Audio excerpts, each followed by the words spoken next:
Every night, as consciousness fades and the world dissolves into darkness, something extraordinary happens. The rational mind that navigates daylight hours surrenders its grip, and another realm emerges, one where the impossible becomes commonplace, where time loses meaning, where the dead walk beside the living, and where you might find yourself flying through impossible geometries or confronting fears you didn't know you carried. This is the landscape of dreams, and for as long as humans have existed, we have awakened from this nightly journey with a singular haunting question. What did it mean? If you're watching this in the quiet hours, perhaps unable to sleep yourself, or if you've ever woken from a dream so vivid it felt more real than reality itself, then you're part of an unbroken chain of human experience stretching back to our earliest ancestors. Before I take you on this journey through the secret history of dreams, I want to invite you to like and subscribe to this channel and leave a comment sharing the most memorable dream you've ever had. The stories we share in our sleep are often the most revealing ones we tell. The mystery of dreams is older than writing, older than civilization, perhaps as old as consciousness itself. But unlike other ancient mysteries that have yielded to science and explanation, dreams remain persistently enigmatic. We've mapped the human genome, split the atom, sent probes beyond our solar system, yet the question of why we dream and what dreams truly are continues to elude complete understanding. This isn't a failure of science. It's a testament to the profound strangeness of consciousness, to the reality that the thing asking the question is itself part of the mystery. Tonight, we're going to trace humanity's long conversation with dreams, from the first moments when ancient peoples looked upon their sleeping visions as messages from gods, through the revolutionary insights of depth psychology, to the neural firing patterns modern neuroscience can measure but not fully explain. This is not just a history of ideas about dreams. It's a history of how humans have understood themselves, their minds, their relationship to the invisible forces that shape existence. Dreams have always been more than entertainment for the sleeping brain. They've been prophecy and warning, pathway to the divine, royal road to the unconscious, evolutionary artifact, and neurological necessity. They've been all these things and perhaps something more, something we still haven't quite grasped. The story begins in darkness, as all stories of dreams must picture the earliest humans tens of thousands of years ago, before agriculture, before permanent settlements, before writing or wheels or any of the infrastructure we associate with civilization. These people lived close to the edge of survival, attuned to every sound in the night, every shift in weather, every subtle sign that might mean the difference between eating and starving, between safety and danger. And each night they fell into sleep and experienced something that must have been profoundly confusing. A second life, as vivid and immediate as waking existence, yet governed by entirely different rules. Imagine what this must have been like. You fall asleep beside the fire, surrounded by your tribe. You close your eyes on the familiar landscape of your daily existence, and then you find yourself somewhere else entirely. Perhaps you're running from a predator that doesn't exist in your waking world. Perhaps you're speaking with someone who died seasons ago.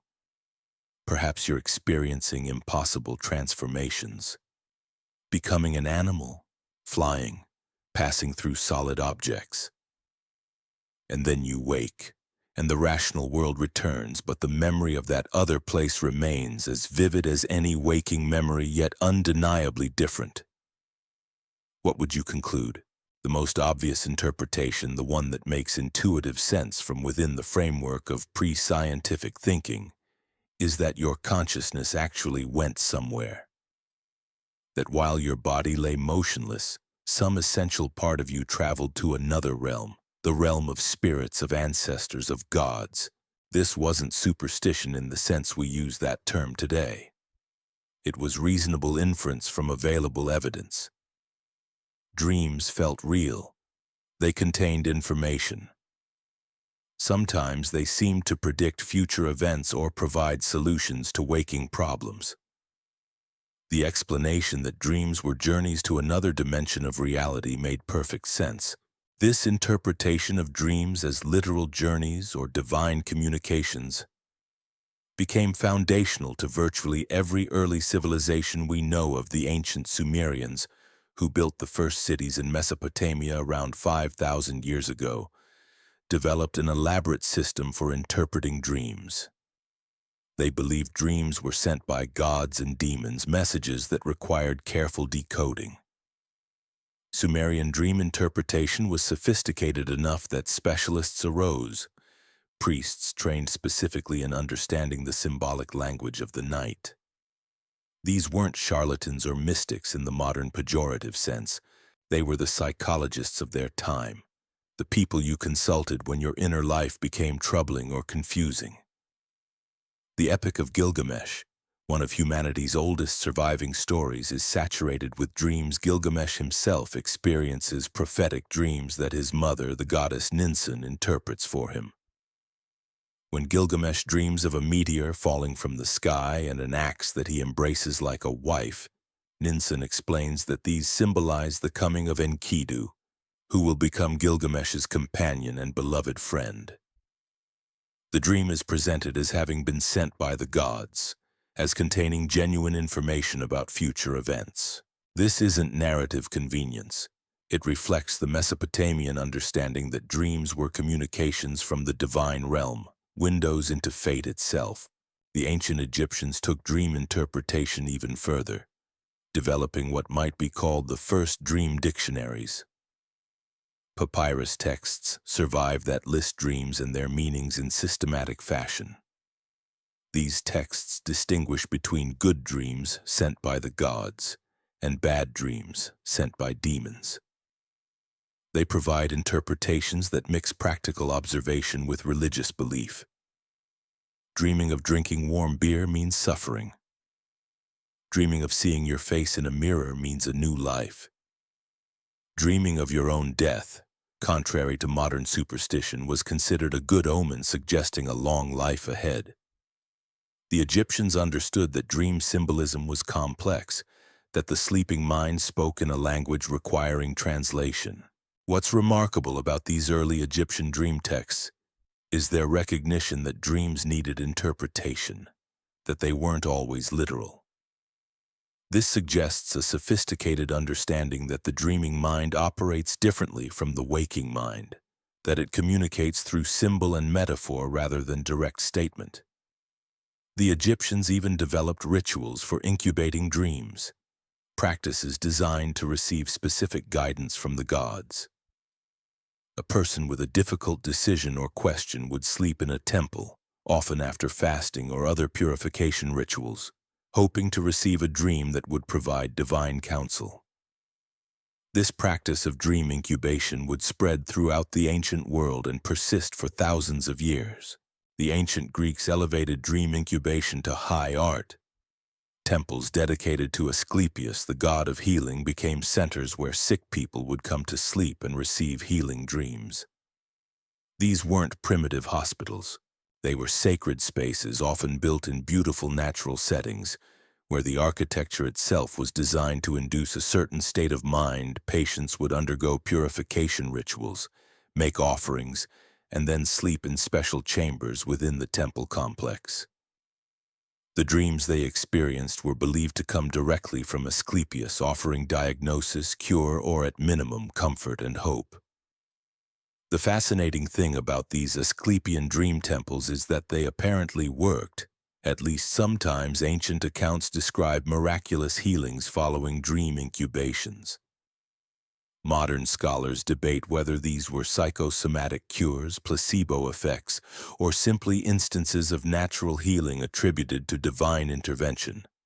But the efficacy might have been beside the point. The temples provided something valuable regardless of mechanism. A space where suffering people could access their own inner resources, where the symbolic and imaginative dimensions of mind could engage with illness in ways that purely rational medicine could not. Greek philosophers approached dreams from more analytical angles, seeking natural rather than supernatural explanations. Heraclitus proposed that in dreams, each person retreats into their own private world, whereas in waking life, we share a common world. This was a remarkably psychological insight, the recognition that dreams are fundamentally subjective, that they reveal something about the individual dreamer rather than about objective reality. Plato incorporated dreams into his theory of the soul, suggesting that in sleep, the rational part of the soul relaxes its control, allowing the appetitive and emotional parts to express themselves freely. Dreams, for Plato, revealed the base desires and irrational impulses that civilization required us to suppress during waking hours. But it was Aristotle who offered the first truly naturalistic theory of dreams. In his treatise On Dreams, written around 350 BCE, Aristotle argued that dreams were not divine messages but natural phenomena arising from the body and mind.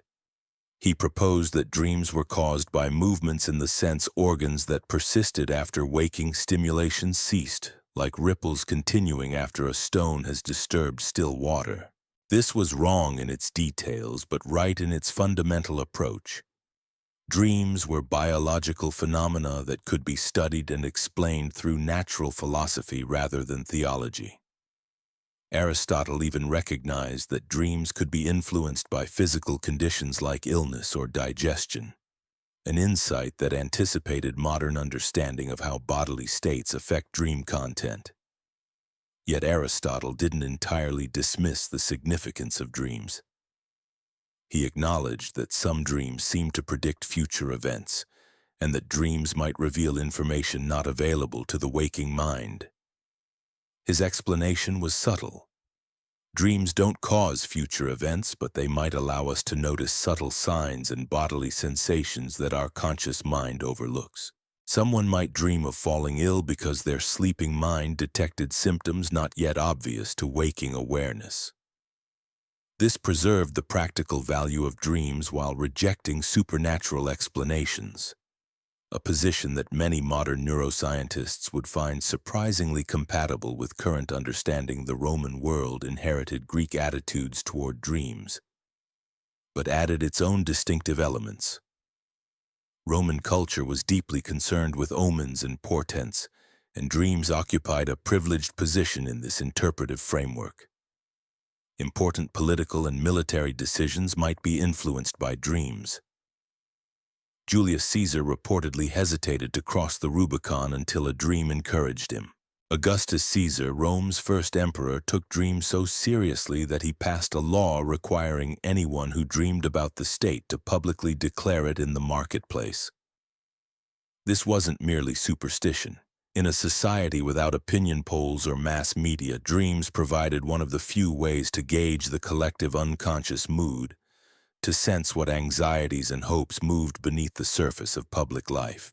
Artemidorus of Daldis, a Greek living in the Roman Empire around 200 CE, compiled the ancient world's most comprehensive dream interpretation manual, the Oneirocritica. This 5-volume work represented the culmination of centuries of dream lore from across the Mediterranean world. Artemidorus distinguished between two types of dreams: those that reflected the dreamer's current state and concerns, which he called enoupnia, and those that were prophetic or symbolic, which he called oneiroi. This distinction anticipated modern recognition that some dreams are straightforward processing of daily experiences while others operate at deeper symbolic levels. What makes Artemidorus's work remarkable is its empirical approach. He didn't just theorize about dreams. He collected them, interviewing people from all social classes about their dreams and the events that followed. He recognized that dream symbolism could be personal, that the same image might mean different things to different people based on their occupation, social status, and life circumstances. A dream about the sea might mean travel for a merchant but disaster for a farmer. This contextual interpretation seems obvious now. but it represented sophisticated psychological insight for its time. Artemidorus understood that dreams emerged from individual psyches and had to be understood within individual contexts. The rise of Christianity brought profound changes to how Western civilization understood dreams. Early Christians initially maintained the ancient view that dreams could be divinely inspired. The Bible itself is full of significant dreams and visions. Joseph interpreting Pharaoh's dreams. Jacob's ladder. The angel appearing to Joseph in a dream to warn him about Herod. The dream played a crucial role in the early Christian narrative, serving as one of the primary ways God communicated with humanity. The book of Acts recounts how important decisions about the church's direction came through visions and dreams. Paul's vision calling him to Macedonia changed the course of religious history, but as Christianity became institutionalized, the church's relationship with dreams grew more ambiguous. Dreams could come from God, yes, but they could also come from Satan. The dreaming state represented a vulnerability, a time when demonic forces might infiltrate the mind. Church authorities worried that people might claim divine revelation through dreams in ways that challenged ecclesiastical authority. How could you distinguish between a genuine message from God and a satanic deception? Or worse, between divine communication and mere human fantasy? St. Augustine wrestled with these questions in his Confessions, written around 400 CE. Augustine recounted experiencing erotic dreams that tormented him, challenging his commitment to celibacy.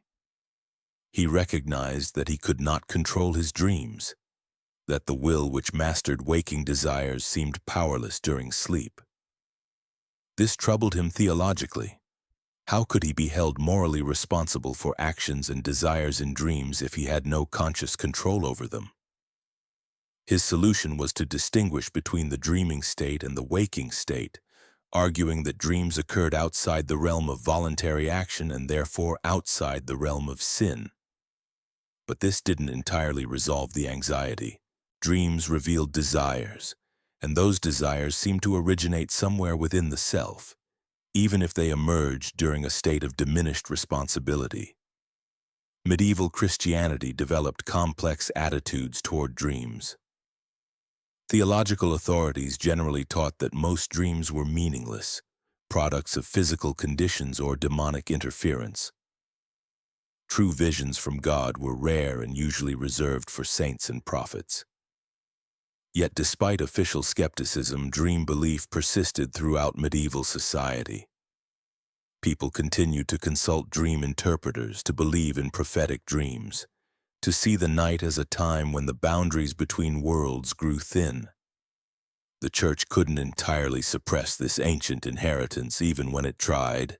Medieval Islamic civilization took a different approach, preserving and extending ancient dream lore while integrating it with Islamic theology. The Prophet Muhammad himself reportedly attached great importance to dreams, and this gave dreams continuing legitimacy in Islamic culture. Ibn Sirin, an 8th-century scholar, compiled a comprehensive dream dictionary that drew on earlier Mesopotamian and Greek sources while incorporating Islamic elements. Islamic dream interpretation became a sophisticated practice, distinguished by careful attention to the dreamer's piety and moral state. The same dream might have different meanings depending on whether the dreamer was righteous or sinful, reflecting a belief that the spiritual condition of the sleeper shaped what they could receive through dreams. The Islamic world also preserved and translated ancient Greek and Roman texts on dreams that were lost in medieval Europe. When these texts began filtering back into European consciousness during the Renaissance, they helped spark renewed intellectual interest in dreams as objects of natural inquiry, rather than merely theological concern. The recovery of classical learning included recovering classical attitudes toward dreams, the possibility that they might be studied systematically, that they might reveal truths about human nature through observation and reason rather than revelation. Meanwhile, on the other side of the world, entirely different dream traditions had evolved independently. In ancient China, dreams occupied a complex position within philosophical and medical systems. The Chinese understood dreams as related to the balance of yin and yang energies within the body. Disturbing dreams might indicate imbalances requiring treatment. The liver, associated with planning and vision, was believed to house the Hun soul that traveled during dreams. Different types of dreams were categorized according to their causes. Some arose from the body's physiological state, others from psychological concerns, still others from spiritual sources. This multifaceted approach recognized that dreams had multiple origins and functions, that no single explanation could account for all dream experiences. Chinese philosophy also contributed unique perspectives on the ontological status of dreams. The famous story of Zhuangzi dreaming he was a butterfly captures this perfectly. Zhuangzi dreamed he was a butterfly, fluttering around without awareness of being Zhuangzi. When he woke, he didn't know whether he was Zhuangzi who had dreamed of being a butterfly or a butterfly now dreaming he was Zhuangzi. This wasn't merely philosophical cleverness. It pointed to something profound about the nature of consciousness and reality. The difficulty of establishing any absolute distinction between waking and dreaming states when both are experienced from within consciousness itself. If dreams can seem completely real while we're experiencing them, what guarantees that waking reality isn't itself a kind of dream? Indigenous cultures across the Americas developed their own rich dream traditions, many of which survived colonization and continue to this day. The Iroquois Confederacy, for instance, had elaborate practices around dreams that early European observers found both fascinating and troubling. The Iroquois believed that dreams revealed the secret wishes of the soul, desires that had to be identified and satisfied to maintain spiritual and psychological health. They held dream-guessing rituals where community members would try to guess the meaning of someone's dream, and dream festivals where secret wishes revealed in dreams would be fulfilled, even if those wishes seemed socially transgressive. This was remarkably similar to ideas Freud would propose centuries later, that dreams revealed unconscious desires requiring recognition and expression. Australian Aboriginal cultures maintained perhaps the most elaborate dream cosmology, with the dream time forming the foundation of their entire worldview. The dream time wasn't simply ancient history, but an ongoing spiritual reality that could be accessed through dreams, rituals, and sacred sites. In this understanding, dreams weren't separate from waking reality, but another aspect of the same multi-layered existence. Ancestors and spirits moved through the dream time, and dreams provided one pathway for living people to maintain connection with these deeper dimensions of being. This wasn't primitive confusion between fantasy and reality. It was a sophisticated metaphysics that rejected the sharp division between subjective and objective, between material and spiritual that European thought took for granted. These non-Western dream traditions remind us that the modern scientific understanding of dreams emerged from a particular cultural and historical context. It wasn't the inevitable conclusion that all rational inquiry would reach. It was shaped by specific assumptions about the nature of reality, consciousness, and the relationship between mind and world, assumptions that seemed self-evident within Western thought, but that other cultures didn't necessarily share. This doesn't mean science is merely one cultural story among many. It means that the questions science asks and the kinds of answers it finds meaningful are themselves culturally inflected, and that other traditions might be attending to aspects of dream experience that scientific frameworks struggle to address. The scientific revolution of the 16th and 17th centuries initially had little to say about dreams. The new science focused on the external world, on matter and motion, on phenomena that could be measured and predicted. Dreams were subjective, variable, resistant to mathematical description. They seemed to belong to a realm that the new science was deliberately excluding, the realm of subjective experience, quality, meaning. as Western thought increasingly divided reality into objective and subjective domains. Dreams fell definitively into the subjective, which meant they fell outside the scope of serious scientific investigation.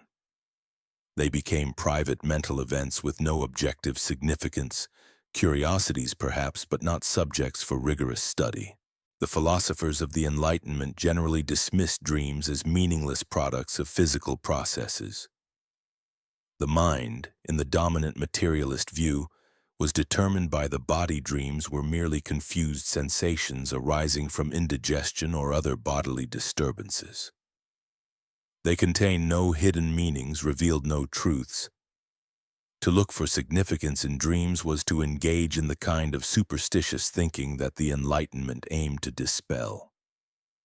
This attitude persisted well into the 19th century. Dreams became almost invisible in serious intellectual discourse, relegated to folk belief and popular superstition.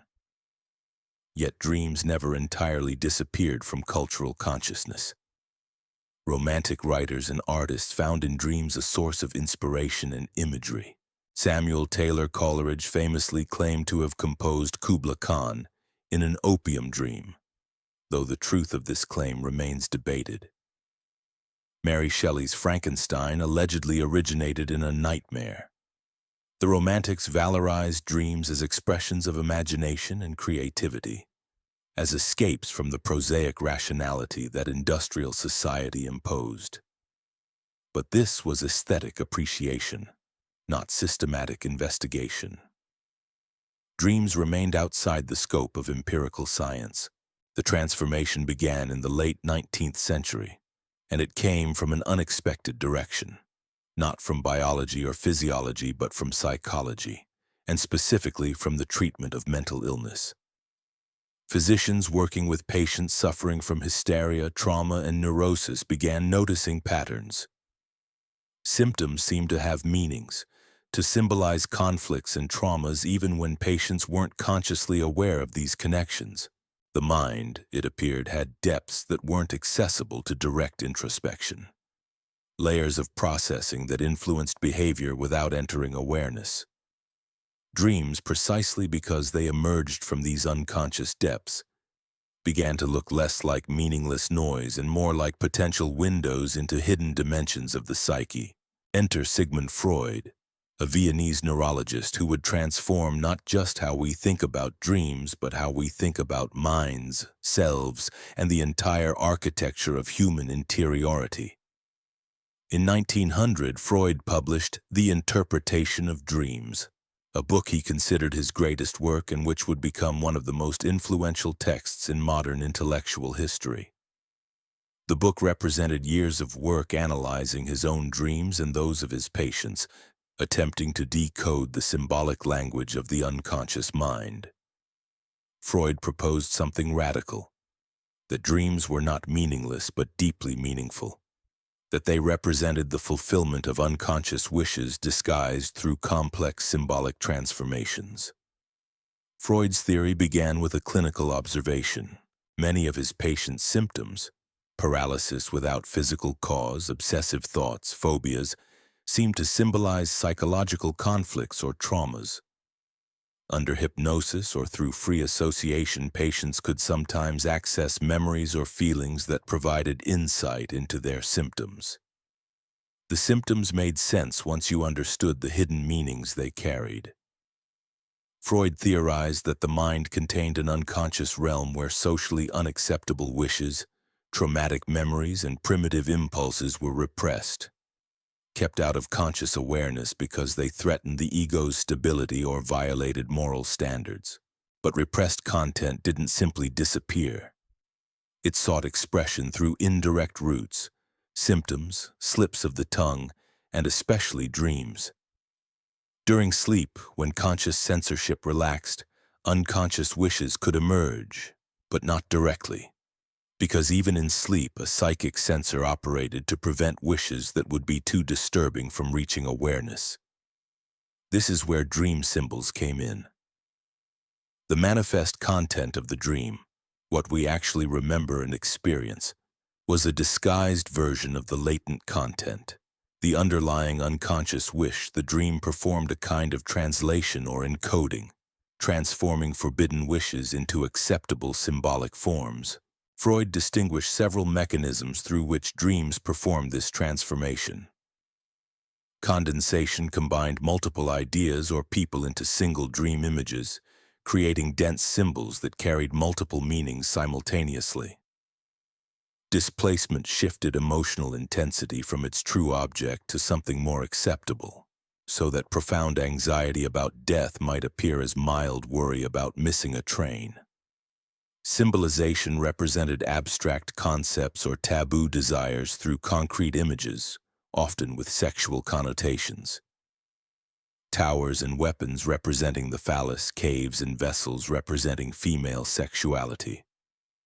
The dream work, as Freud called these transforming processes, created a kind of rebus or picture puzzle that the analyst's task was to decode.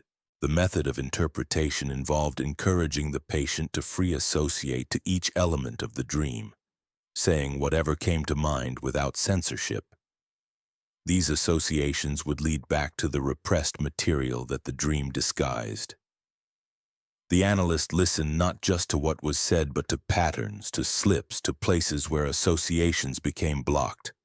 All of these indicated proximity to unconscious conflicts.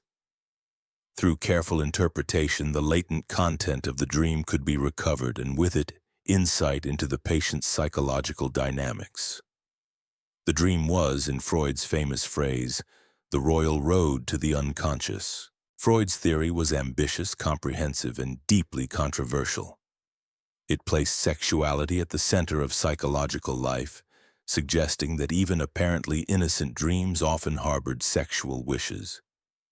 It proposed that childhood experiences, particularly conflicts around sexuality and aggression in early family relationships, shaped adult personality in profound ways.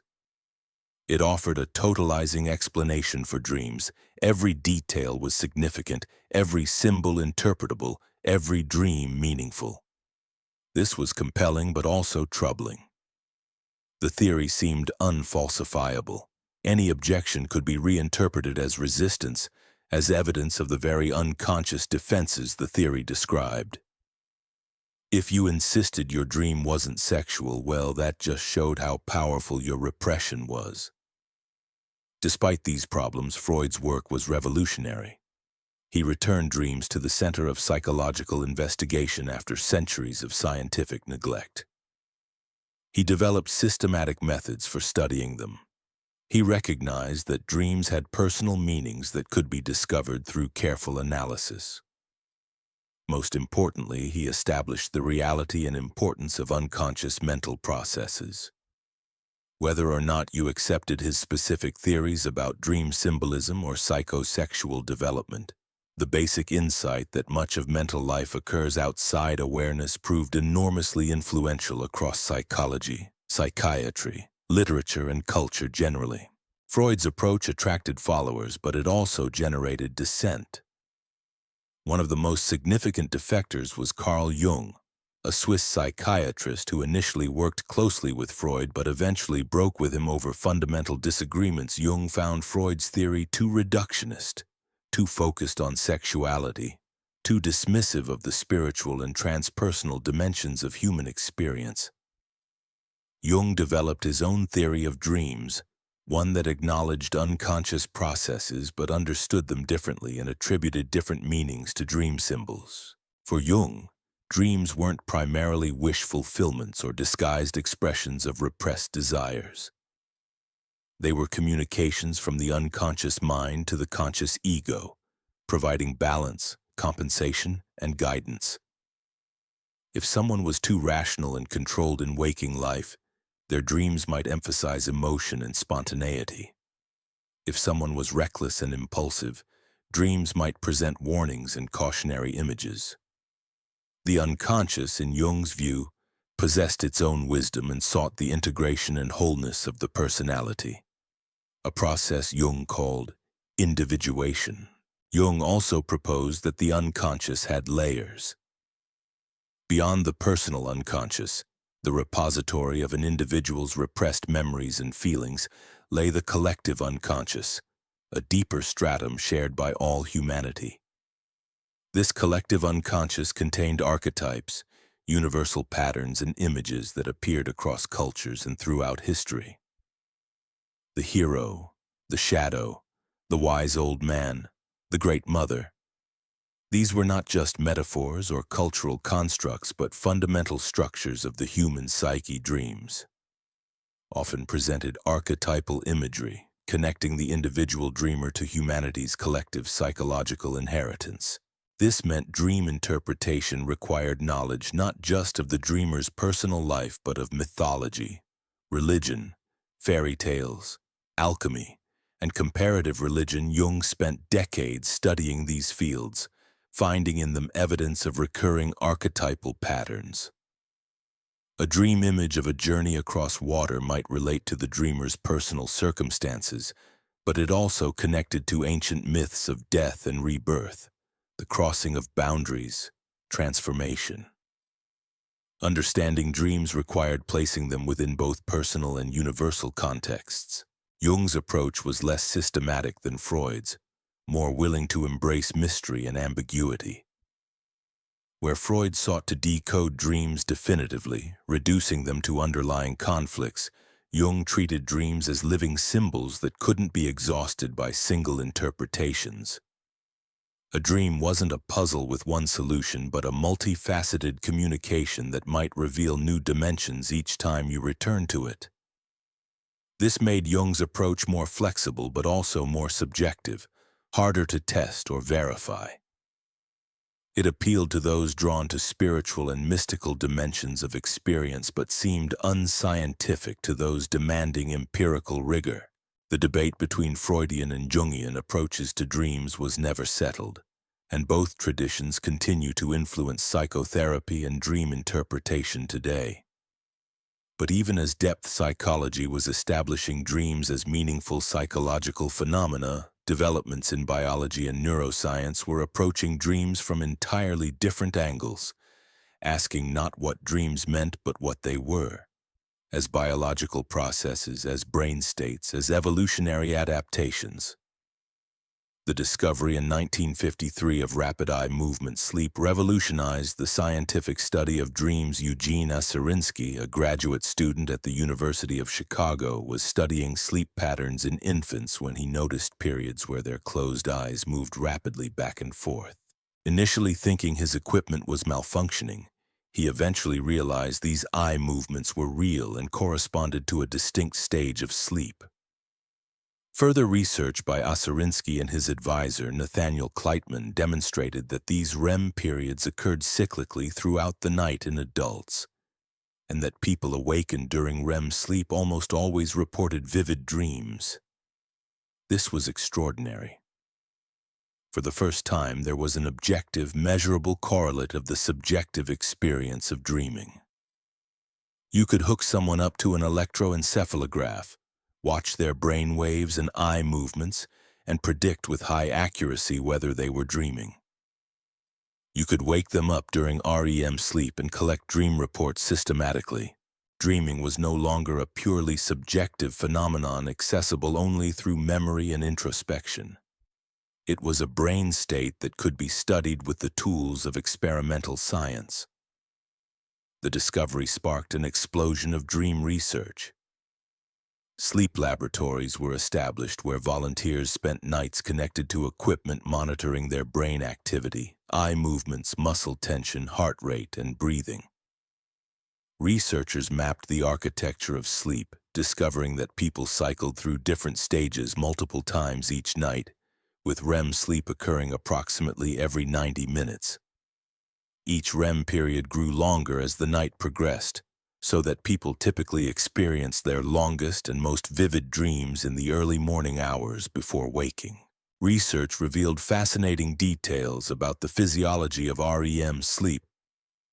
During REM, the brain is highly active. In many ways, brain activity during REM resembles waking activity more than it resembles other sleep stages. Yet the body is paralyzed, prevented from acting out dream movements by inhibitory signals from the brainstem. This paralysis presumably evolved to prevent sleeping animals from injuring themselves by physically enacting their dreams. When the neural circuits responsible for this paralysis are damaged, as in REM sleep behavior disorder, people do act out their dreams, sometimes with dangerous consequences. The neurochemistry of REM sleep also proved distinctive. Certain neurotransmitters that are abundant during waking, particularly norepinephrine and serotonin, are almost absent during REM. Meanwhile, acetylcholine levels remain high. This unique neurochemical profile might explain some of the distinctive features of dreams. Their emotional intensity, their bizarreness, the way they accept impossible events without question. The prefrontal cortex, responsible for logical reasoning and critical evaluation, is less active during REM sleep. While emotional centers like the amygdala are highly active, dreams feel real while we're experiencing them, partly because the brain regions that would normally question inconsistencies are essentially offline. But discovering the physiology of dreaming didn't automatically explain why we dream. Researchers proposed numerous theories. Some suggested dreams were simply random neural firing, the brain's noise as it cycled through sleep stages, and that the sense of narrative or meaning was something the waking mind imposed retrospectively. This activation synthesis hypothesis, proposed by psychiatrists Alan Hobson and Robert McCarley in 1977, was deliberately provocative. It suggested that Freud had been wrong, that dreams had no intrinsic meaning, that they were biological static to which we attributed significance out of our need to find patterns. The activation synthesis theory generated heated debate. While it accurately described some aspects of dream physiology, it struggled to account for the consistent patterns in dream content, the way dreams often reflected waking concerns, the psychological insights people sometimes gained from dream analysis. Subsequent research revealed that dreams weren't as random as the theory suggested. People didn't dream about arbitrary nonsense. They dreamed about emotionally significant people and events from their lives. Dream content showed continuity with waking thoughts and concerns. Even the bizarre elements of dreams, flying, morphing identities, impossible architectures, followed certain patterns rather than being purely random. Later theories attempted to find middle ground, acknowledging both the neurobiological constraints on dreams and their psychological meaningfulness. Perhaps dreams served multiple functions. Perhaps the fact that dreams emerged from specific brain states didn't negate the possibility that their content carried meaning. After all mental states, including waking thoughts, emerge from brain states. The question wasn't whether dreams were biological. Of course they were biological, but what functional role, if any, they played in mental life. Memory consolidation emerged as one influential theory. Research demonstrated that sleep, particularly REM sleep, played a crucial role in transferring information from short-term to long-term memory and in integrating new experiences with existing knowledge.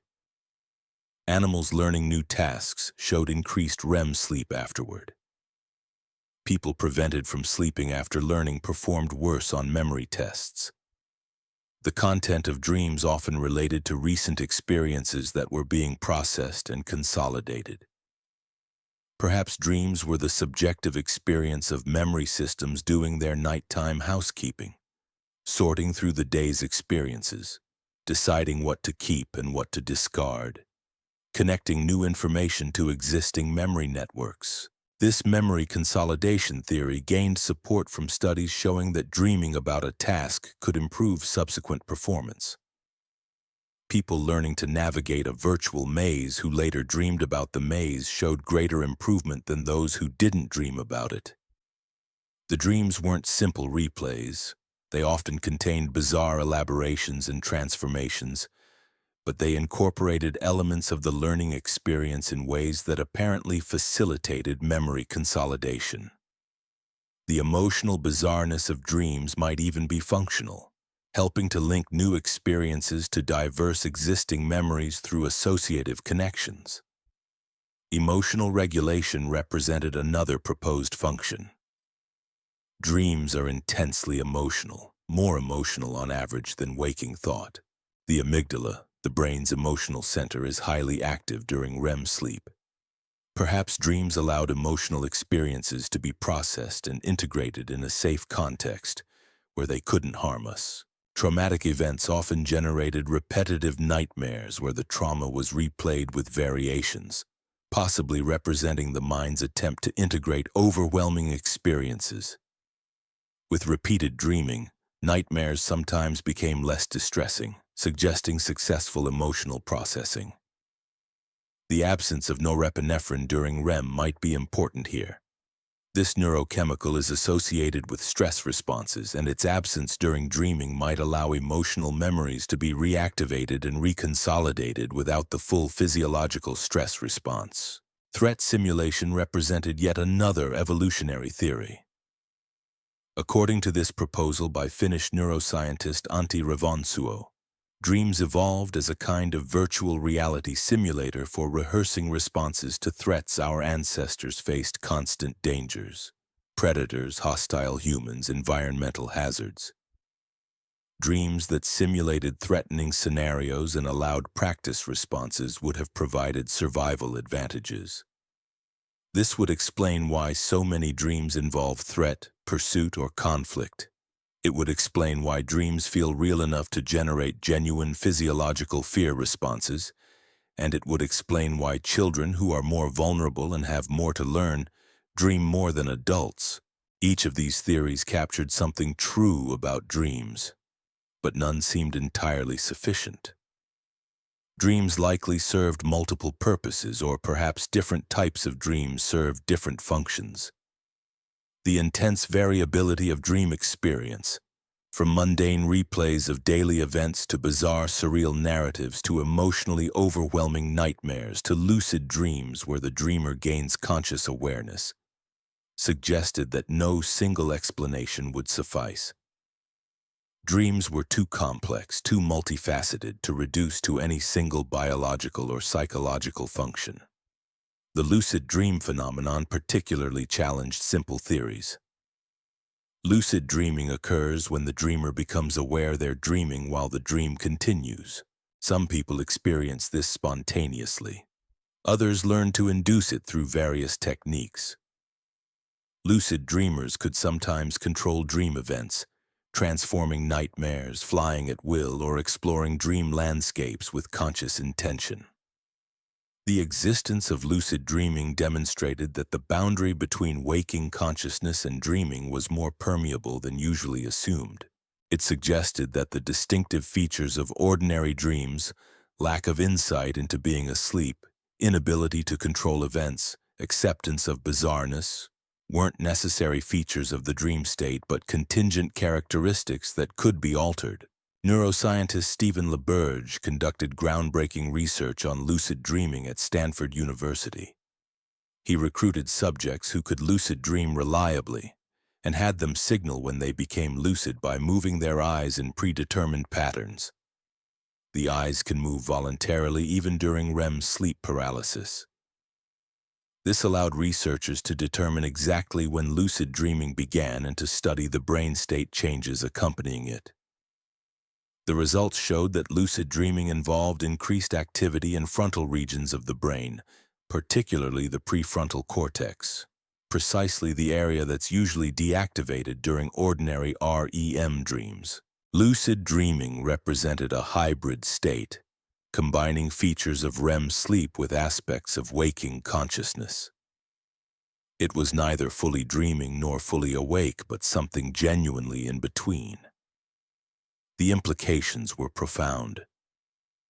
If consciousness could be present during dreams, observing and sometimes directing them, then the simple equation of REM sleep with unconscious dreaming was too crude. There were degrees and varieties of consciousness during sleep, different states with different characteristics. Some dreams were experienced passively, carried along by narrative currents we couldn't influence. Others allowed various degrees of awareness and control. The phenomenology of dreaming was richer and more varied than early sleep research had suggested. This variability itself demanded explanation. Modern neuroscience has continued mapping the neural correlates of dreaming with ever-increasing precision. Functional MRI studies have revealed which brain regions activate during different types of dreams. Visual dreams involve visual cortex activation. Dreams with intense emotions show amygdala activity.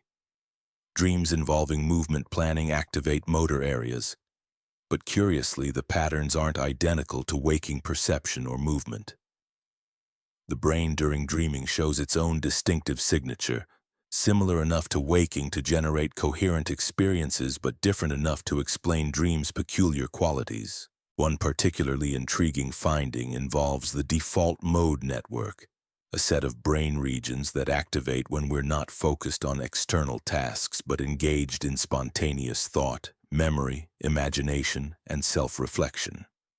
This network, which includes medial prefrontal cortex, posterior cingulate cortex, and lateral parietal regions, is highly active during REM sleep. Some researchers have proposed that dreaming represents the default mode network operating unconstrained by external input, generating narratives from memory and imagination without the grounding that sensory information provides during waking. This would explain both the creativity of dreams. The default mode network is associated with creative thinking, and their disconnection from reality. Sensory input normally constrains imagination to plausible scenarios. Yet for all these neurological insights, something essential about dreams remains elusive.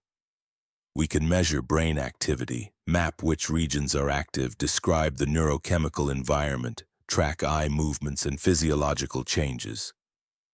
But we still can't fully explain the transformation of neural firing into subjective experience, into the vivid, emotionally saturated, narratively structured world of the dream. This is a specific instance of the larger philosophical problem of consciousness, the so-called hard problem of explaining how physical processes in the brain give rise to subjective experience, to what it feels like to be someone experiencing something. Dreams make this problem even harder because during dreams, subjective experience occurs largely disconnected from external reality. You're not perceiving the world but generating an entire experiential reality internally. The philosopher Thomas Metzinger has argued that studying dreams might actually help solve the puzzle of consciousness, precisely because dreams demonstrate that rich, detailed conscious experience can occur without external input. What we experience as reality, whether waking or dreaming, is always a construction, a model built by the brain. Dreams reveal the brain's model-building capacities in their purest form, unconstrained by the need to track external reality. Understanding how the brain constructs the dream world might illuminate how it constructs the waking world. This brings us back to questions philosophers have asked for millennia. How do we know we're not dreaming right now? This isn't mere sophistry. During dreams, we're convinced we're awake. The dream feels real, often completely real, until the moment of awakening reveals it was illusion. If dreams can feel indistinguishable from reality while we're in them, what guarantees that our current sense of being awake is reliable? The classical philosophical response invokes consistency and coherence. Waking reality follows predictable rules while dreams are chaotic and disconnected. But is that always true? Some dreams maintain remarkable internal consistency. And doesn't waking life sometimes feel chaotic and dreamlike? The question becomes even more troubling when we consider that all our experience, waking or dreaming, occurs within consciousness. We never actually perceive the external world directly. What we experience is always a representation constructed by our nervous system from sensory input. Visual perception isn't like a window onto reality. It's a sophisticated reconstruction based on patterns of light hitting the retina, processed through multiple layers of neural circuitry, interpreted based on prior experience and expectations. In this sense, we're always living inside a kind of controlled hallucination, a model of reality that our brain constructs. Dreams are just uncontrolled hallucinations, models constructed without external constraints. The difference is one of degree, not kind. These philosophical considerations aren't merely abstract. They connect to practical questions about the nature of reality, knowledge, and experience. Cultures that maintained less rigid distinctions between waking and dreaming states weren't necessarily confused. They might have recognized something that modern Western thought, with its emphasis on objective reality and subjective illusion, obscures. That consciousness itself is the primary reality we inhabit, and that different states of consciousness disclose different aspects of what exists. The dream time of Aboriginal Australians, far from being primitive mythology, might represent a sophisticated metaphysics that refuses to privilege waking consciousness as the sole arbiter of reality. Contemporary dream research has also revealed cultural dimensions to dreaming that challenge assumptions about dreams being purely individual experiences. Dream content varies across cultures in ways that reflect cultural concerns, values, and practices. Americans tend to dream about individual achievement and personal relationships. Japanese dreams often feature more collective scenarios and social hierarchies. These differences aren't just surface variations. They suggest that culture shapes even the most intimate and seemingly spontaneous products of the sleeping mind. We dream in the symbolic vocabulary our culture provides about the concerns our society considers important. Some cultures actively cultivate dreams in ways Western societies generally don't. Certain indigenous groups teach children to remember and control their dreams, to seek guidance from dream figures, to use dreams for problem-solving and spiritual development. In these contexts, dreaming isn't a passive experience that happens to you, but an active practice you develop. The skills of dream recall, lucidity, and interpretation are transmitted culturally, suggesting that the experience of dreaming itself is more malleable and learnable than we might assume. Our dreams are shaped not just by individual psychology and neurobiology, but by cultural practices and beliefs about what dreams are and what we should do with them. The Senoi people of Malaysia developed particularly elaborate dream practices, though anthropologists debate how accurately these were reported by Western observers. According to early ethnographic accounts, Senoi children were encouraged to share dreams each morning, and adults would help them interpret and resolve dream conflicts. If a child dreamed of falling, they were told to relax into the fall and see where it led, often discovering gifts or insights. If they dreamed of being attacked, they were encouraged to face the attacker and transform it into a friend or helper. Whether or not these specific practices were as systematic as reported, the underlying principle was clear. Dreams could be engaged with consciously. Their content could be influenced by waking attitudes and intentions, and working with dreams could promote psychological well-being. Modern psychotherapy has maintained interest in dreams even as academic psychology largely moved toward experimental and neuroscientific approaches. Therapists from various theoretical orientations, not just psychoanalytic, find that attending to dreams can provide therapeutic value. Dreams often present problems, conflicts, and emotions in symbolic or exaggerated forms that make them easier to recognize and discuss. A patient who struggles to acknowledge anger might dream of violent scenarios. Someone avoiding grief might dream repeatedly of loss. The dream doesn't solve these issues, but it can make them visible, creating opportunities for therapeutic work. Some contemporary therapists have developed methods that draw on both depth psychological traditions and newer research. Dream work might involve not just interpretation but also creative engagement, drawing dreams, writing from a dream character's perspective, imagining alternative endings, dialoguing with dream figures. The goal isn't necessarily to decode some hidden meaning, but to use dreams as starting points for psychological exploration and integration. The dream is treated as a living phenomenon that continues to unfold rather than as a fixed text requiring decoding. This approach acknowledges that multiple interpretations might be valid, that dreams contain surplus meaning beyond any single reading. The development of dream research has also complicated the relationship between dreaming and mental illness. Freud originally developed his theories working with patients suffering from neuroses and hysteria. He generalized from pathological cases to normal psychology, suggesting that everyone's dreams operated according to the same defensive and wish-fulfilling mechanisms.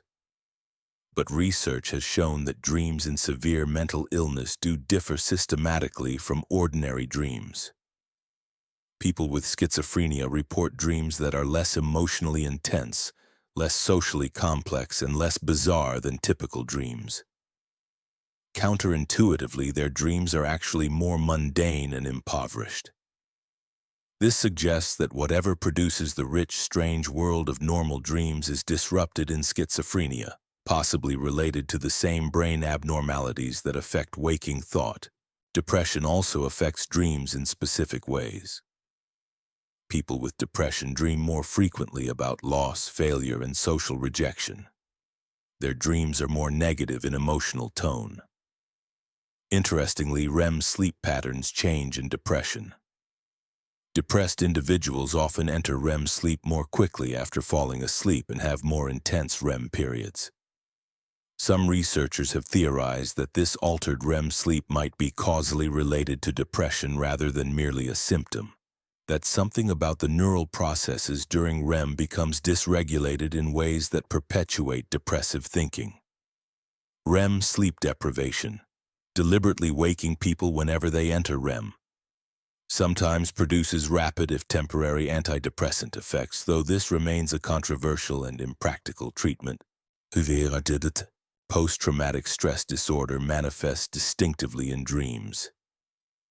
PTSD sufferers often experience repetitive nightmares replaying traumatic events, sometimes with variations but maintaining the core traumatic content. These nightmares can persist for years or decades, disrupting sleep and reinforcing trauma. They appear to represent a failure of the normal emotional processing that dreams usually accomplish. Instead of gradually integrating and neutralizing the traumatic memory, the nightmare perpetuates it. Effective treatments for PTSD often involve addressing nightmares specifically, using techniques like imagery rehearsal therapy where patients reimagine the nightmare with modified endings while awake, which can reduce nightmare frequency and intensity. The relationship between dreams and creativity has long fascinated researchers and artists.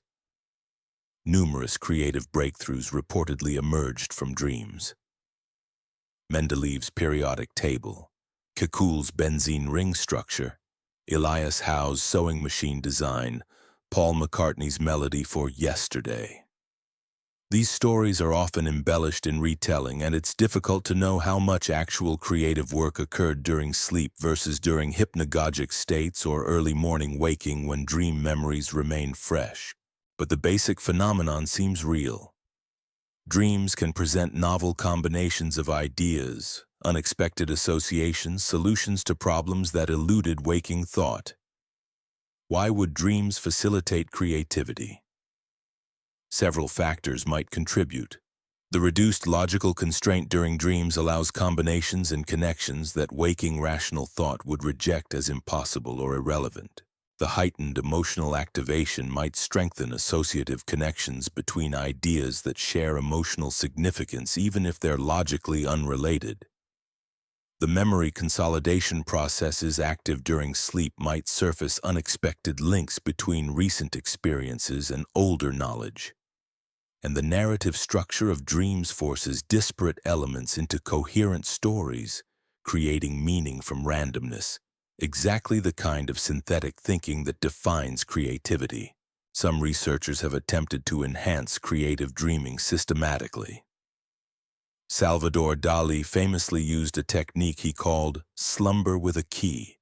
He'd hold a key over a metal plate while falling asleep, and as he drifted into deeper sleep and muscle tension relaxed, The key would drop and wake him, allowing him to capture the hypnagogic images and ideas occurring at the threshold of sleep. Thomas Edison reportedly used a similar technique with ball bearings. Modern research into this twilight state between waking and sleeping has confirmed that it produces particularly creative and unusual associations, combining the free-flowing quality of dreams with enough conscious awareness to capture and evaluate ideas. The development of technologies for interfacing directly with dreams remains largely science fiction, but early experiments hint at future possibilities. Researchers have demonstrated that sensory stimulation during REM sleep can influence dream content. Playing sounds, creating smells, or providing tactile stimulation while someone dreams can incorporate into the ongoing dream, sometimes in literal ways but often transformed by the dream's symbolic logic. Water sounds might trigger dreams about rain or swimming. Specific smells might evoke memories and scenarios associated with those smells. This suggests dreams aren't entirely internally generated but remain somewhat open to external influence. More ambitiously, some researchers have attempted to decode dream content from brain activity patterns. Using machine learning to analyze fMRI scans during sleep, they've achieved very limited success at predicting general categories of dream content, whether a dream involves faces, landscapes, movement. This is nowhere near reading specific dream narratives from brain scans, and may never reach that point due to both technical limitations and the fundamentally subjective nature of dream experience. But even approximate decoding raises fascinating possibilities and ethical questions. If dream content could be accessed objectively, would that violate privacy? Would it have legal implications? Dreams currently occupy a protected space as purely private experiences. Technologies that made dreams accessible to others would fundamentally alter that relationship. The question of whether artificial intelligences could dream remains speculative but intriguing. Current AI systems don't sleep and don't dream in any meaningful sense, but they do engage in processes loosely analogous to what memory consolidation might accomplish. Training on data, forming internal representations, generating novel combinations. Some researchers have explored having neural networks process information in ways inspired by sleep stages, finding this can improve performance on certain tasks. As AI systems become more complex and more capable of autonomous learning and memory formation, they might benefit from processes functionally similar to sleep and dreaming. Whether such systems would have subjective experiences of dreams is another question entirely, one that depends on whether artificial systems can be conscious at all, a question we can't currently answer. The evolution of dream beliefs and dream science reveals something essential about human nature. Our need to make meaning, to find pattern and purpose even in experiences that might be random. This isn't a flaw to be corrected by scientific thinking. It's fundamental to how minds work. We're pattern recognition systems constantly interpreting, constantly constructing narratives. Dreams elicit this meaning-making impulse powerfully because they present us with vivid experiences that seem significant but whose significance isn't obvious.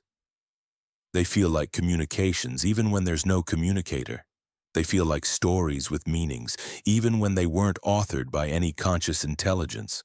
This tension between felt significance and unclear meaning has driven millennia of dream interpretation. Ancient interpreters weren't wrong to believe dreams contained meanings.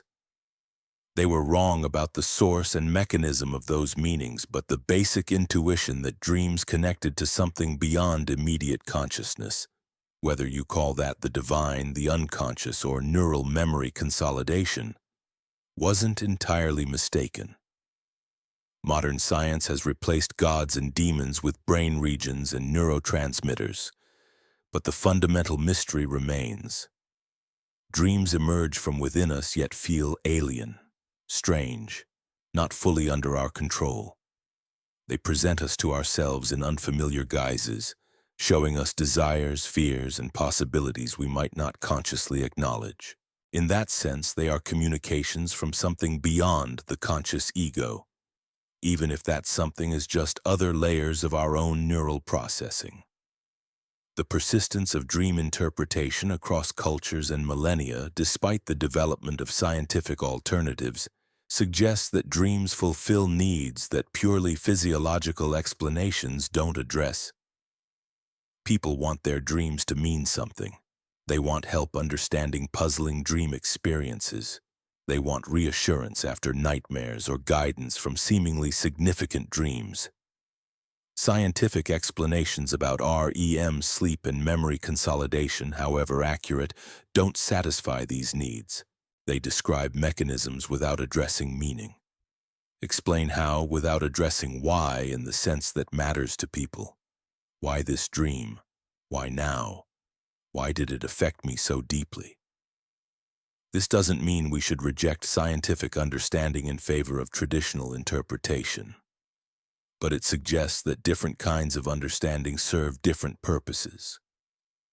Neuroscience tells us what's happening in the brain during dreams, what regions are active, what chemicals are present, what functions might be served.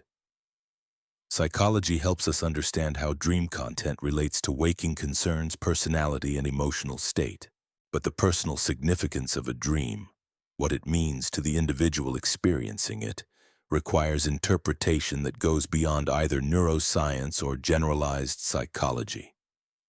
It requires attention to the unique circumstances, associations, and concerns of the particular dreamer. Perhaps the most important insight from the entire history of dream interpretation is that dreams are multivalent. They contain multiple meanings and can be understood from multiple perspectives, all potentially valid. The same dream can be analyzed as neurological process, psychological symbol, cultural artifact, creative inspiration, and personal revelation. None of these interpretations exhausts the dream. Each illuminates different aspects. The mistake isn't in seeking meaning in dreams, but in assuming any single interpretive framework captures everything significant about them. Dreams are too rich, too complex, too overdetermined to reduce to single explanations. The continuing mystery of consciousness itself, the hard problem of why there's something it's like to be something, why physical processes give rise to subjective experience, finds particularly vivid expression in dreams. When we dream, we experience a fully realized world, complete with visual detail, emotional coloring, narrative structure, and sense of presence. Yet this entire world is generated internally, constructed from memory, emotion, and neural activity without external input. The dream world is pure consciousness, uncontaminated by external reality, revealing what consciousness does when left to its own devices. It creates worlds. It generates experience from nothing but its own activity. In dreams, we see consciousness as creative force, not just passive recipient of sensory data. This creative aspect of dreaming connects to philosophical questions about the nature of reality itself. Some philosophical and mystical traditions have proposed that waking reality, like dreams, is fundamentally mental or experiential rather than material. This idealist metaphysics sees consciousness as primary, with matter being something that arises within or from consciousness rather than the other way around. Dreams provide experiential evidence for this view. During dreams, we inhabit fully convincing realities that are demonstrably mental constructions. If dreaming consciousness can create such rich worlds, perhaps waking consciousness creates or co-creates waking reality in ways we don't fully recognize. This is speculation that goes beyond science, but it's speculation that dreams naturally evoke. The practice of some mystical traditions to cultivate lucid dreaming and use it for spiritual development takes this connection seriously. Tibetan Buddhist dream yoga, for instance, treats lucid dreaming as training for recognizing the dreamlike nature of all experience and ultimately for maintaining consciousness through the process of death and rebirth. The logic is that if you can become aware you're dreaming while asleep, you can become aware you're dreaming while awake. That is, you can recognize that ordinary experience is also constructed, impermanent, and illusory in certain respects. And if you can maintain conscious awareness through the radical state change of falling asleep, perhaps you can maintain awareness through the even more radical state change of death. Whether or not you accept Buddhist metaphysics, this represents a sophisticated understanding of how working with consciousness in one state might transfer to other states. Western lucid dreaming practice has generally focused on more mundane goals: overcoming nightmares, creative problem-solving, wish fulfillment, or simply the fascinating experience of being conscious in a dream. But even these practical applications point to something profound: that consciousness is more flexible and trainable than we usually assume, that the boundaries between different states of consciousness are permeable, and that we can learn to navigate consciousness with increasing skill. The fact that people can learn to lucid dream through practice demonstrates that our experience of dreaming isn't fixed but can be developed and refined, just as waking skills can be cultivated through training. The study of other unusual dream phenomena has revealed additional dimensions of the dreaming mind. False awakenings, where you dream that you've woken up, sometimes in remarkable detail, demonstrate how thoroughly the dreaming brain can simulate reality. Sleep paralysis, occurring during the transitions into or out of sleep when REM paralysis persists into waking consciousness, often involves hallucinations of presences in the room, sometimes malevolent, and has likely been the source of many supernatural beliefs: demon attacks, alien abductions, old hag syndrome. These experiences are terrifying precisely because they combine the paralysis of sleep with the clarity of waking consciousness, creating experiences that feel completely real but are actually hallucinatory. Shared dreaming, where two people report dreaming similar content on the same night, remains controversial.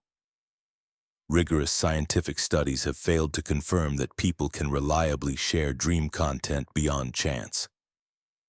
Yet the reports persist, and the belief in shared dreaming appears across cultures. The likely explanation involves a combination of selective memory, suggestion, and the fact that people who are close often share concerns and experiences that naturally generate similar dream themes. The desire for shared dreaming reflects something deeper: a wish to transcend the fundamental aloneness of consciousness, to connect not just in waking life but in the most intimate realm of the mind. Dreams feel so real and significant that we want to share them, not just report them afterwards. You'd actually experience them together. The nightmare deserves particular attention, as it represents the dark pole of dream experience. Nightmares are universal. Every culture reports them, and most individuals experience them occasionally. They're distinguished from ordinary unpleasant dreams by their emotional intensity and their tendency to wake the dreamer. Nightmares seem to serve as alarm systems, waking us from dream scenarios our brain evaluates as too threatening or distressing to process while sleeping. Children have more frequent nightmares than adults, possibly because they're still learning to distinguish real from imagined threats, and because they face more experiences that are genuinely new and potentially frightening. Recurring nightmares often signal psychological issues requiring attention. When the same dream scenario repeats despite variation in daily life, it suggests something unresolved, something the psyche is repeatedly attempting to process without success. Trauma survivors experience this most acutely, but even without trauma, recurring nightmares might point to ongoing anxieties or conflicts that waking consciousness avoids confronting. Working with recurring nightmares therapeutically, through interpretation, imagery rehearsal, or exposure techniques, often reduces their frequency and intensity, suggesting they do represent psychological material seeking resolution. But nightmares also connect to more universal human fears: being chased, falling, losing teeth, being unprepared for an exam, appearing naked in public. These common nightmare themes appear across cultures with remarkable consistency. They likely tap into basic human vulnerabilities that transcend specific cultural contexts. Being pursued threatens survival. Losing teeth threatens health and eating. Being exposed or unprepared threatens social status. These scenarios trigger fear because they connect to fundamental human concerns that shaped our evolution and continue to shape our psychology. Nightmares, however unpleasant, keep these threat detection systems calibrated and ready, ensuring we remain alert to dangers that, while rare in modern life, remain part of our psychological inheritance. The role of dreams in processing grief and loss reveals another dimension of their emotional significance. People who have lost loved ones often dream about the deceased, sometimes in comforting ways, conversations, reunions, reassurances, and sometimes in disturbing ways, the person dying again, being in danger, or expressing disappointment. These dreams can be part of the grieving process, ways the psyche slowly integrates the reality of loss. Many people report that dreams about deceased loved ones eventually shift from painful or confusing to comforting, as if the internal representation of the person settles into a new form compatible with their absence. Some find consolation in these dreams, experiencing them as continued connection or visitation. Others find them disturbing, reopening, wounds. The meaning depends on the dream content, the dreamer's beliefs, and their stage in the grieving process. The predictive dream remains one of the most controversial aspects of dream experience. Throughout history, people have reported dreams that apparently predicted future events. Carl Jung himself reported several instances where his dreams seemed to anticipate future developments in ways he couldn't easily explain through coincidence or unconscious inference. Scientific investigation of predictive dreams has generally proven disappointing. Most apparently, predictive dreams turn out to involve selective memory, vague symbolism that can be retrofitted to match various outcomes or unconscious perception of subtle cues. The few cases that seem genuinely inexplicable might represent lucky guesses or the sheer volume of dreams making some matches with future events statistically inevitable. Yet the psychological significance of predictive dreams, regardless of their actual predictive power, shouldn't be dismissed. When someone dreams about a disaster and then a disaster occurs, even if it's a different disaster in a different place, the emotional impact is real. The dream feels significant, feels like a warning that went unheeded. This can generate guilt or anxiety. Conversely, positive dreams that seem to predict good outcomes can boost confidence and motivation, potentially creating self-fulfilling prophecies. The dreams don't predict the future, but the belief that they do influences behavior in ways that shape outcomes. This is the dream functioning not as prophecy, but as psychological preparation, orienting the dreamer towards certain possibilities and away from others. The relationship between dreams and spiritual or religious experience deserves careful consideration. Many religious traditions have maintained that genuine encounters with the divine can occur through dreams. The Bible, the Quran, Hindu texts, Buddhist scriptures all contain accounts of significant dreams and visions. These weren't generally understood as mere psychological phenomena, but as authentic channels for revelation, guidance, and transformation. From within these traditions, the modern tendency to explain all dreams psychologically or neurologically seems reductionist, missing the possibility that some dreams might involve contact with transcendent reality. From outside these traditions, the claim that dreams connect to supernatural realms seems like ungrounded belief. Adjudicating between these perspectives is difficult because they operate from fundamentally different metaphysical assumptions. What can be said is that dreams provide experiences that feel transcendent, that connect individuals to something larger than their ordinary sense of self. Whether this something is genuinely transcendent or merely deep layers of the psyche is perhaps less important than recognizing that the experience itself has profound effects. People who receive guidance or insight through dreams that they interpret as spiritual often experience genuine transformation. The dream becomes a catalyst for change regardless of its ultimate source. In this sense, the meaning and function of the dream exist at the psychological and existential level rather than the metaphysical level. The dream works, serves a purpose, facilitates growth whether or not it involved contact with anything beyond the dreamer's own mind. The global diversity of dream practices and beliefs should make us humble about claims that modern Western science has definitively solved the mystery of dreams. Science has revealed enormous amounts about the biology and psychology of dreaming. It has displaced supernatural explanations with natural ones. It has shown that many traditional beliefs about dreams were factually incorrect. But science studies dreams from particular perspectives using particular methods that excel at answering certain kinds of questions while necessarily leaving other questions unaddressed. The felt significance of a dream, its aesthetic power, its ability to move and transform. These aren't captured by neural correlates or evolutionary explanations, however accurate those might be. They require different vocabularies and different modes of attention. Indigenous perspectives on dreams often emphasize relationality. Dreams as ways of connecting to ancestors, spirits, land, and community rather than as purely individual psychological phenomena. From within Western individualism, this seems like projection of social concerns onto private mental events.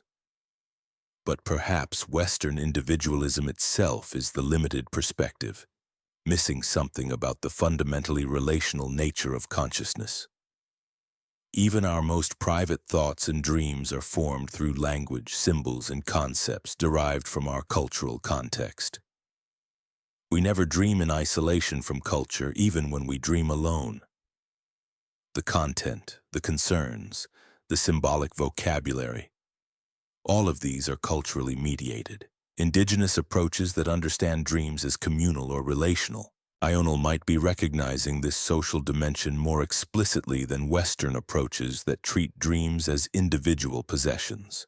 The question of whether animals dream has fascinated researchers and pet owners alike.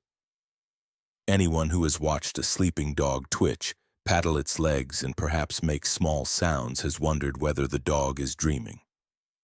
The behavioral evidence suggests that mammals generally do dream.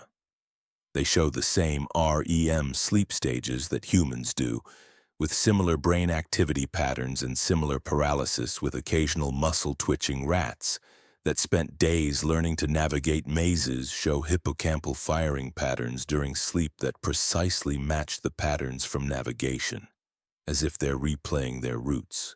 Birds also show sleep states resembling REM, and young birds learning song show neural replay during sleep that appears to consolidate learning. But do animals have subjective dream experiences, or merely the neural correlates without the conscious phenomenology? We can't ask them, so we can't know with certainty. The simplest evolutionary explanation suggests that if dreams serve functions like memory consolidation or threat simulation, and if those functions are valuable for animals generally, then the subjective experience of dreaming probably evolved early in mammalian history at minimum. Dreams wouldn't need to feel like anything to serve these functions. The processing could occur unconsciously. But consciousness seems to emerge when cognitive processes reach certain levels of complexity and integration. And the same factors that make waking consciousness valuable might make dream consciousness valuable. A dog simulating threats during sleep might benefit from the subjective experience of those simulations in ways that pure unconscious processing wouldn't provide. But this remains speculation. The evolution of human dreaming likely built on older mammalian dream capacities but added distinctively human dimensions. Human dreams show much more complex social scenarios, moral dilemmas, symbolic transformations, and narrative structure than animal dreams apparently do. This makes sense given human cognitive capacities for language, abstract thought, and complex social reasoning. If dreams draw on the same cognitive abilities as waking thought, then human dreams would naturally reflect human-specific forms of cognition. The development of language particularly would have transformed human dreaming, allowing dreams to construct narratives, incorporate speech and verbal thought, and work with abstract symbols in ways impossible for animals without language. The development of language might also explain why humans apparently remember dreams more than animals do, and attribute more significance to them. You can't easily remember or share nonverbal experience. But once dreams could be encoded in language, they became shareable and memorable in new ways. This would have created selection pressure for enhanced dream recall. Individuals who could remember dreams might gain advantages in learning, creativity, or social cohesion. The cultural practices that arose around dream sharing would further reinforce dream recall, creating a feedback loop between cognitive capacity, cultural practice, and individual experience. Dreams became more significant because they could be remembered and shared, and this significance reinforced the capacities for remembering and sharing. The digital age has created new contexts for dreams and new ways of engaging with them. Online communities share dreams, compare interpretations, and track dream patterns. Applications help people record dreams immediately upon waking, when memory is freshest. Some apps attempt to detect REM sleep and provide gentle alarms to maximize dream recall. Others guide users through lucid dreaming training. Dream journals that once remained private now get posted publicly, creating vast archives of dream reports available for research and comparison. This technological mediation of dream experience is transforming dream culture in ways we're only beginning to understand. Dreams were traditionally intimate, private experiences shared selectively. Now they can become public performances, content for social media, data for analysis. The long-term effects of this shift remain unclear. Virtual reality and immersive digital experiences have also begun blurring the boundary between dreams and constructed realities. VR can create experiences with some dreamlike qualities, impossible physics, rapid scene transitions, perspective shifts. As these technologies become more sophisticated, they might approximate dream experiences more closely. Some researchers are exploring whether VR could be used therapeutically to work with nightmares, allowing people to re-enter and transform threatening scenarios with more control than dreams typically allow. Others are investigating whether VR experiences incorporate into dreams, and if so, how. The relationship between technology-mediated experience and dream experience represents new territory, raising questions about how boundaries between different states and sources of experience might continue to evolve.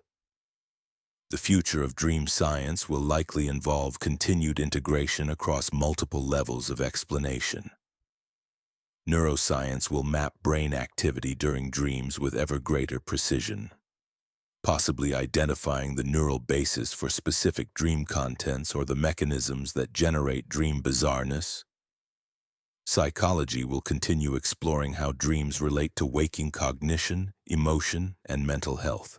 Artificial intelligence might provide new models for understanding how dreams emerge from neural networks processing information. Anthropology and comparative cultural studies will keep revealing the diversity of human dream experiences and practices. And philosophy will continue wrestling with what dreams reveal about consciousness, reality, and the nature of the mind. What seems unlikely is that dreams will ever be fully demystified, reduced to simple explanations that exhaust their significance. The history we've traced shows that every era believes it has finally understood dreams, only for new perspectives to reveal additional dimensions that previous frameworks missed. Ancient peoples saw divine messages. Enlightenment thinkers saw meaningless noise. Freud saw disguised wishes. Jung saw compensatory symbols. Neuroscience sees memory consolidation and threat simulation. Each framework captures something genuine while missing something that other frameworks illuminate. The complete picture requires holding these multiple perspectives simultaneously, recognizing that dreams are all of these things and perhaps more. Biological processes, psychological phenomena, cultural artifacts, creative resources, spiritual experiences, evolutionary adaptations, and persistent mysteries. The persistence of the mystery is itself significant. In an age of rapid scientific progress, where once inscrutable phenomena yield to investigation and explanation, dreams remain stubbornly strange. We've learned enormous amounts about them, yet the fundamental questions, why subjective experience emerges from neural processes, what dreams are ultimately for, whether they contain meanings beyond what science can currently detect, remain open. This openness is valuable. It preserves space for wonder, for multiple interpretive traditions, for individual meaning-making. It reminds us that not everything that matters can be reduced to objective measurement and analysis, that subjective experience has validity and significance even when it can't be fully explained by external observation. Dreams also remind us that we don't fully know ourselves. The fact that every night our minds generate experiences we don't consciously create or control points to depths within us that exceed conscious awareness. We like to believe we're transparent to ourselves, that we know our own minds. Dreams reveal this as illusion. They emerge from us yet surprise us. They're ours yet alien. They show us possibilities we hadn't imagined and fears we didn't know we carried. In dreams, we encounter ourselves as strangers, and this encounter can be disturbing, enlightening, or both. The practice of paying attention to dreams, whatever interpretive framework we use, is fundamentally a practice of self-knowledge, of attempting to understand the multiplicity and complexity of our own being. The ethical dimensions of dream experience deserve mention. If dreams reveal desires, conflicts, and emotions we wouldn't consciously acknowledge, are we responsible for our dream content? The ancient anxiety about immoral dreams persists in new forms. People sometimes feel guilt or shame about dreams involving violence, infidelity, or other transgressive content. But contemporary psychology generally holds that dreams aren't subject to moral judgment in the same way actions are. We don't choose our dreams. They emerge from unconscious processes we can't directly control. At most, we might work with dreams therapeutically to understand what they reveal about our psychological state. But we shouldn't be held morally accountable for them. This seems right, yet it's not entirely simple. If dreams reveal aspects of ourselves, even aspects we reject, don't we bear some relationship to that content? The question connects to broader issues about responsibility for unconscious mental states generally. The collective dimension of dreams also raises ethical considerations. If our dreams are shaped by cultural narratives, traumatic histories, and social structures, then understanding dreams requires attention to these collective factors. Someone growing up in a society traumatized by war, colonization, or oppression will likely have dreams shaped by that collective trauma. Dreams aren't just individual but also collective, carrying forward cultural memories and social patterns. This means that healing traumatized communities might require not just individual therapy but collective processes that acknowledge and address shared wounds. Dreams can reveal not just personal but social pathology, and working with dreams can be part of social healing. The question of dream agency, whether we can intentionally influence our dreams, has practical implications. The success of lucid dreaming training and nightmare treatment techniques demonstrates that we have more agency in dreams than passive experience suggests. But this agency isn't unlimited. We can't simply decide what to dream and have it occur. Dream content seems to emerge from processes that are partly under conscious influence but partly autonomous. This parallels waking life, where we have genuine agency but within constraints, biological, psychological, social. The question of how much agency we have and how to exercise it effectively matters for how we approach working with dreams. Too much emphasis on control might interfere with the spontaneous, generative aspects of dreaming. Too little might leave us passive victims of our own dream processes.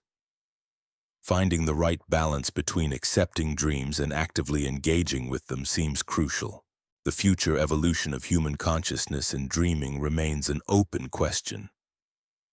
Will dreams change as human life changes?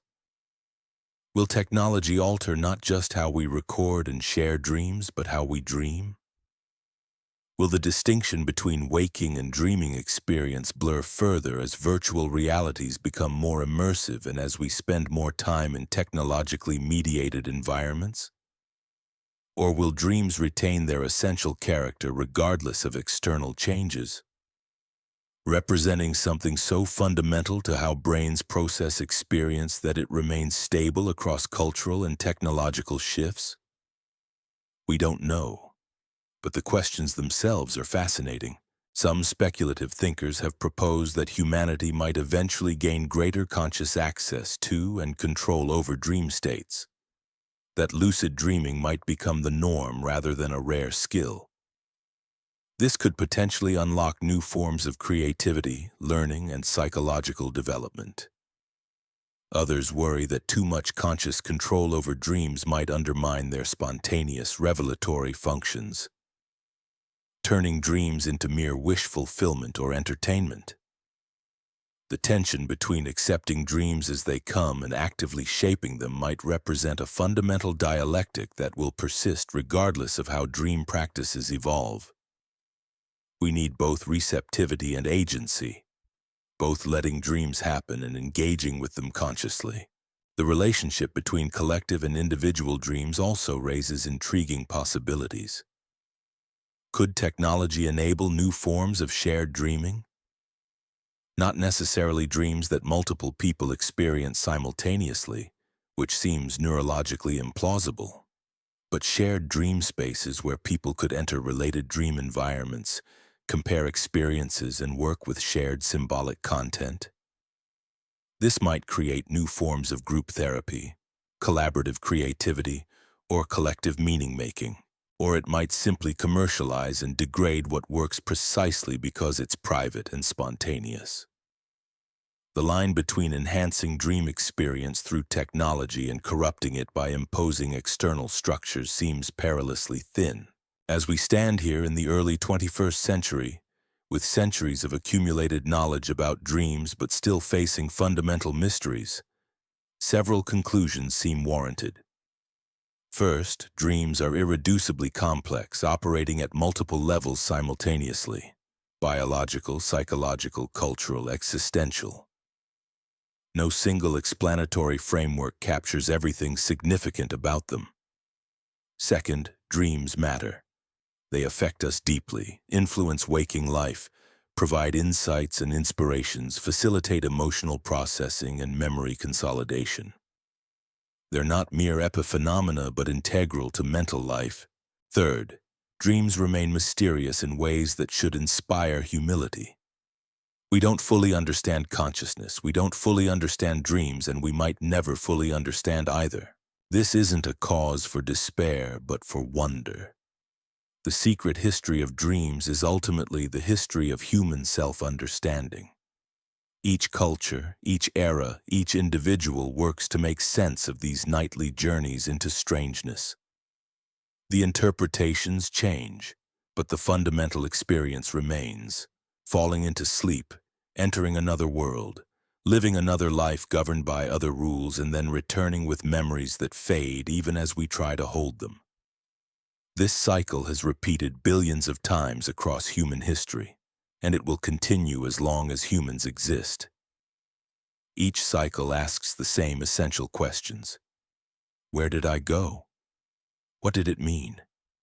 Who was I in that other world, and what does it reveal about who I am here? These questions don't have simple answers, perhaps don't have final answers at all. But the asking itself is valuable. It makes us reflect on consciousness, on the multiplicity of our own being, on the mystery of subjective experience.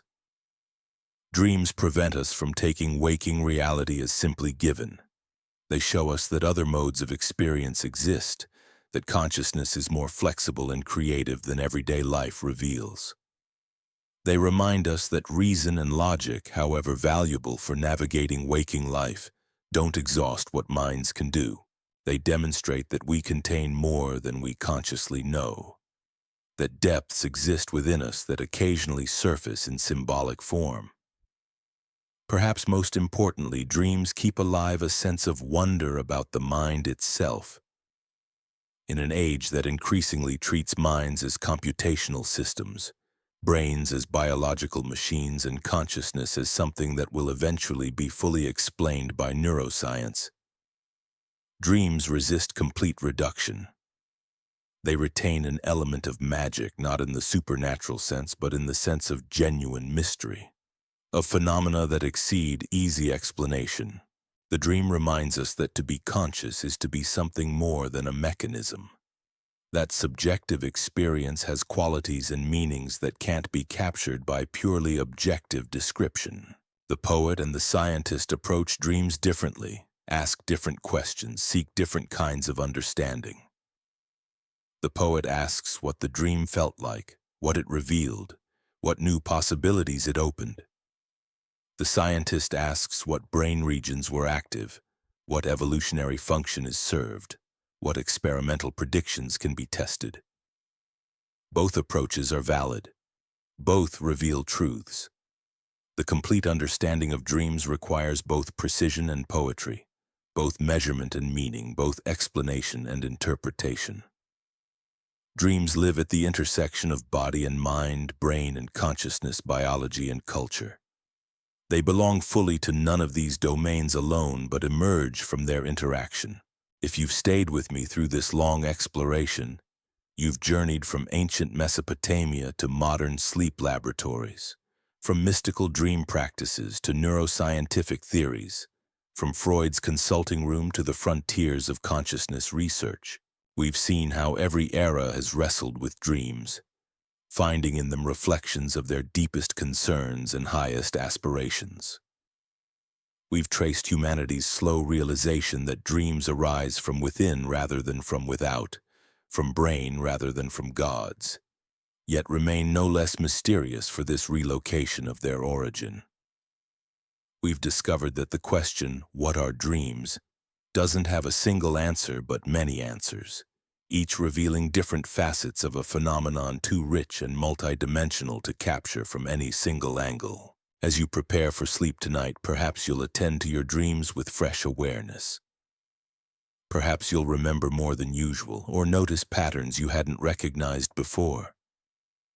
Perhaps you'll simply appreciate the strangeness and wonder of what's about to happen. Your brain constructing an entire world from memory and imagination. Your consciousness experiencing adventures in a reality that doesn't exist outside your skull. This nightly miracle, so commonplace we barely notice it, represents one of the most extraordinary aspects of being human. We are creatures who dream, who travel to impossible landscapes each night, who live multiple lives in parallel. This has always been true, and it remains true tonight and every night to come. Before you go, I want to thank you for watching and encourage you to share your own dream experiences in the comments. What's the most vivid dream you remember? Have you ever experienced lucid dreaming? Do you keep a dream journal? The conversation about dreams is ancient and ongoing, and your experiences add to humanity's collective exploration of this mystery. If you enjoyed this deep dive into the secret history of dreams, please subscribe to the channel for more long-form explorations of profound questions. And as you drift off to sleep tonight, remember, you're about to embark on a journey older than civilization, stranger than fiction, and more revealing than you might imagine. The landscape of dreams awaits, as it has awaited countless billions before you, ready to surprise, challenge, and illuminate. Sweet dreams, and may your sleep bring both rest and revelation. The mystery of consciousness expressing itself through dreams remains one of the last great frontiers of human understanding. We've mapped the genome, split the atom, explored distant planets, yet the nightly journey we all take into our own minds remains incompletely charted, resistant to full explanation. This isn't a failure, but perhaps an essential truth about consciousness itself, that it contains depths that can't be fully objectified, dimensions that resist complete reduction to mechanism. The dreaming mind, creating worlds from nothing but its own activity, reveals consciousness as fundamentally creative, fundamentally mysterious, fundamentally itself. In dreams, we glimpse not just our individual psychology, but something about the nature of consciousness itself. Its creativity, its strangeness, its irreducible subjectivity, its power to generate meaning and experience from the electrochemical firing of neurons. The secret history of dreams is also the secret history of consciousness discovering itself, repeatedly encountering its own mystery and learning to live with wonder.